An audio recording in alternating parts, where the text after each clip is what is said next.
Now, our next talk is actually going to be a fireside chat between Sonya Kim and Guy Young, who's the founder of USDE. Sonya, thank you very much for the agreeing to the last minute request to do this fireside chat. Obviously, Ethena is the breakaway success of this year. It's a basis trade stablecoin. It relies on open interest in centralized exchanges. They're currently sitting at about 2.5 billion. So this should be a very illuminating talk. Please give a big round of applause for Sonya and Guy.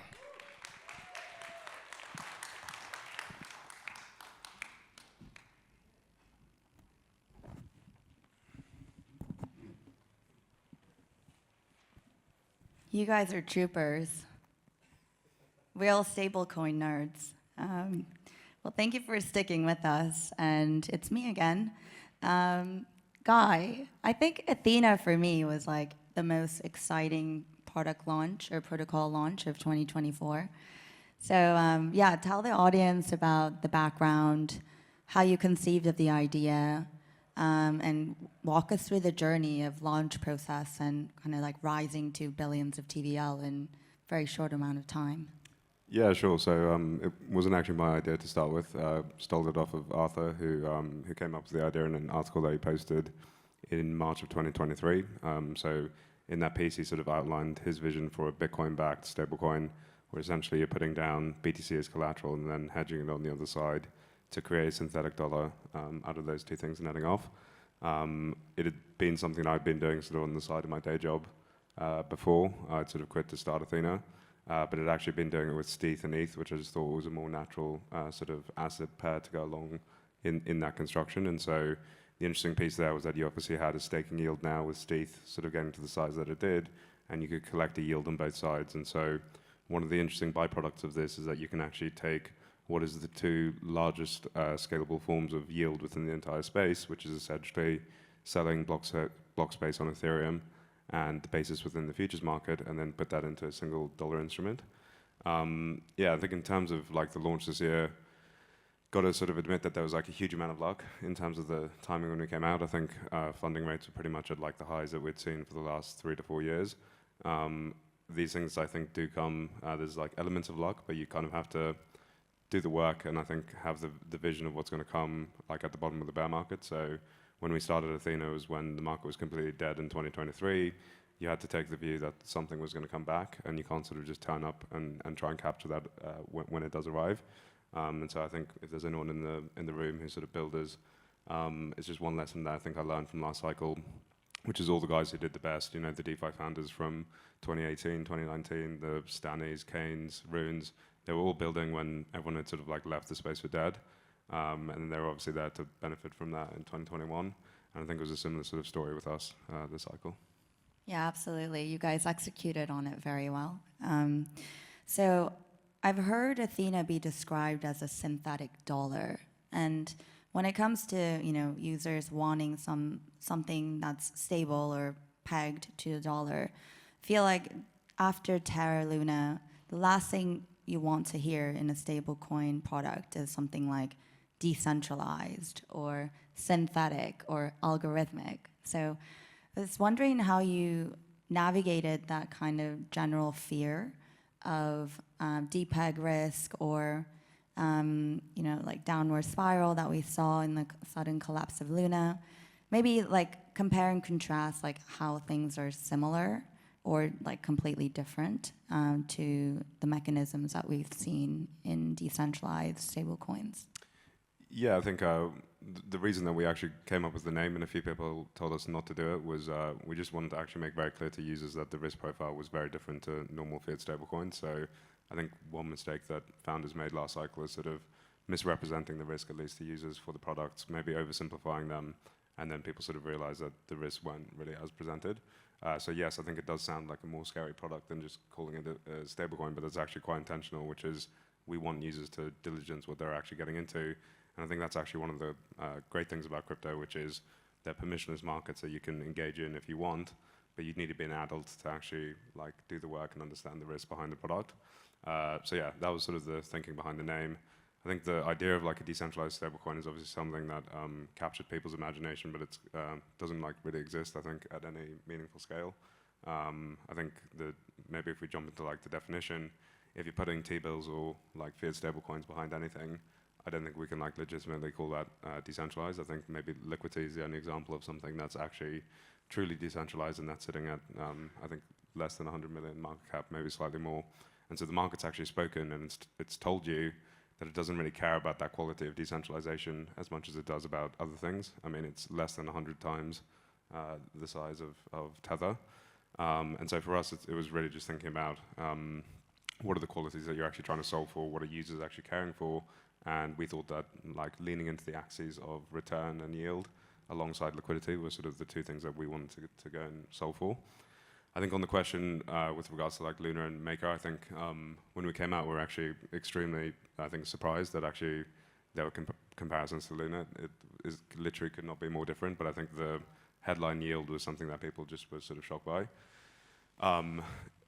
One way to conceptualize Ethena is it's actually very similar to MakerDAO with just one very small change. So MakerDAO, you have $150 of ETH coming in, and then you borrow $100 of DAI on the other side. Why is it that you put 150 of ETH? It's because ETH is a 100-vol asset, and when it moves that much, you need to have a buffer to be able to liquidate and ensure that there is actually a dollar on the debt side of that equation. All Ethena is doing is saying you're putting in $100 of ETH and you're hedging it so that the volatility becomes zero, and it means you don't need that overcapitalized sort of buffer, and everything else is essentially the same in the design because it's fully collateralized by exogenous collateral. It's just that one very small tweak, which is instead of collateralization, you're using derivatives so that it's just a bit more capital efficient. And I think the last comment is two other pieces around Luna was obviously fully endogenous within the system. So the governance token was sort of the backing. If Ethena didn't have a governance token, USD would still be around. Nothing would sort of affect the solvency of the actual asset itself. And then I think one was just around the yield, which is, I think the yield on Anchor was essentially just VCs throwing money into a furnace to sort of keep the Ponzi going. And here it's like a market set interest rate, which at the beginning of the year was 30, 40, 50%.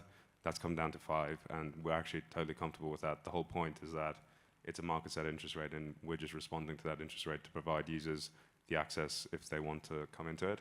And I'm a very strong believer that if you try and sort of fix these things or fight natural market forces, you actually create much larger problems which break in way worse ways down the line. And so the growth of USD and USD shrinking, all that is it's just responding to this natural market interest rate. And our job is just to provide the info for people to access it when they want. I love that very pragmatic approach you took in executing this delta neutral design. And more and more I see the connection between DeFi and CeFi. And the convergence or collaboration between two very different or historically very different architecture. I'm curious, where is USDE, so the Ethena synthetic dollar, being used in both DeFi and CeFi? Yeah, I think this cycle is quite interesting because like dollars in general have got different use cases in a very different way that they used to when stablecoins were first created. So the very first use case of a stablecoin was just very simply swapping out a BTC and ETH into something that wasn't volatile. That obviously evolved where developing countries started to use Tether as a store of value when they're outside of the financial system. You've got payments use cases like really starting to pick up steam on Solana recently. And then there's the collateral use case, whether it's in money markets and DeFi, but then actually the much larger opportunity is the one as collateral within CeFi.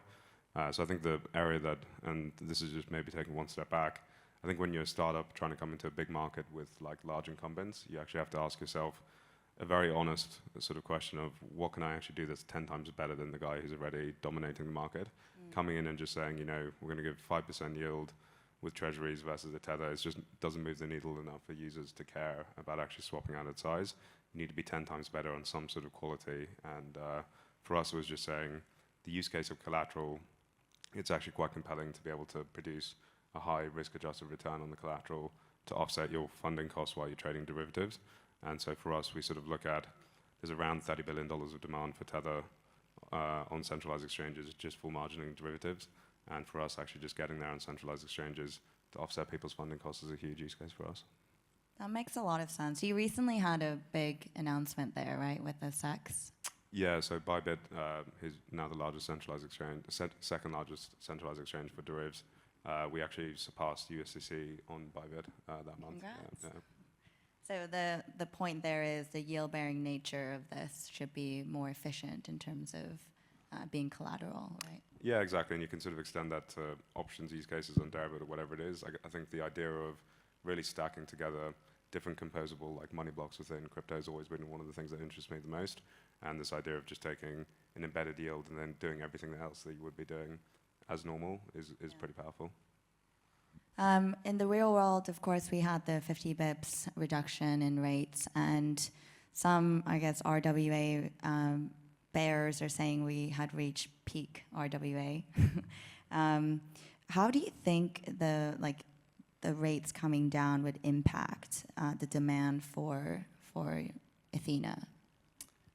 Yeah, we don't have that many data points. I think like crypto's always existed in basically like a zero interest rate environment for most of its life, and I think that this last few years was the first time that you've actually seen any change in prices or like an increase at least when rates were non-zero. I think it's a very like clear, like intuitive direction that this could go, which is rates come down, liquidity enters the system, and crypto generally goes up, and the demand for leverage goes up. I think this is probably one of the more, I think, interesting qualities of the yield that's being produced within Ethena, which is we think it's going to be negatively correlated to the yields in the real world. And so when you have trillions of dollars sitting within fixed income, and those rates are falling from 5 to 4 to 3, and the rates in this product we think can go from 10 to 12 to 15 in the opposite direction, that's kind of the moment that Ethena was actually built for, which is the hurdle rate that you're trying to clear is going down and your own product is going up. So I think we even literally saw that in the last 24 hours. So with the 50-bit cut, like PAP funding went from 4% to like 12% in the last 24 hours. And yeah, we just want to set ourselves up in the right way where if that really does start to expand next year, we can sort of be there to deliver a higher yield. Yeah. We're out of time, but final question. Are institutions coming? Yeah, I mean, they're already here, right? I think that's kind of the whole theme of this entire cycle was us front-running BTC inflows on the ETF. I think the big question for us is a lot of these teams that are sitting within those places that are providing the ETFs have actually got an enormous team. So it's like 100, 150 people. That there's like a real question of like, what are they doing to justify their existence within that firm beyond delivering the ETF? And so I think they're going to be sitting there and thinking, what is it that's next? We selfishly think that like $1 with a yield is a pretty like compelling product, and it's a natural product that you can start to export out there. And I think the idea of RWAs has always been like a product that you can access in the real world. That's never something that's actually compelling to those guys who can do it themselves, and bringing it on chain doesn't really unlock anything that they can't do themselves. I think it's more interesting to actually think about what are the products that crypto can produce that are uniquely enabled by things within our own system, and can we actually export that out into TradFi, because that's how we sort of get new dollars to come into our system. You heard it here first. Ethena ETFs. Did not say LFG. that. Did not say that. Well, thanks everyone, and thanks Guy for our fireside chat. Thanks. Cool. Okay. Give it up for Sonya and Guy. That's actually the first time I got to hear Guy speak. That was really nice to get to hear more about the background for Ethena. Thank you very much for that, man. Yes.